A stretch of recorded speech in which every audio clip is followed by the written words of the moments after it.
লীগ চলে গিয়েছে, অপরাধ রয়ে গেছে। সবাই বলছে বিএনপি করতেছে, আমি বলছি বিএনপিও করে না, আওয়ামী লীগও করে না, বাংলাদেশের বাংলাদেশিরা করে অপরাধ। মায়ের ছেলে করে, স্ত্রীর স্বামী করে, ছেলের বাবা করে, মেয়ের বাবা করে, জামাইয়ের শ্বশুর করে, ভাতিজার চাচা করে, ভাগিনার মামা করে, মামার ভাগিনা করে।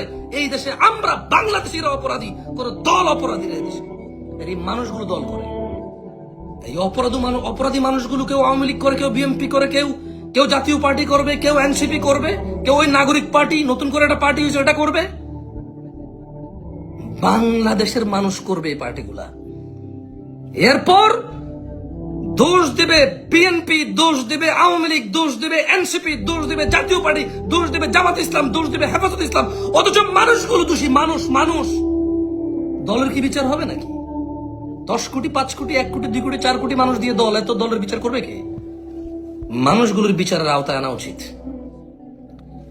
মানুষগুলোকে বিচারের আওতায় আনা উচিত। দল নিয়ে কথা বললে দল বলবে যে আমরা ওকে বহিষ্কার করে দিয়েছি।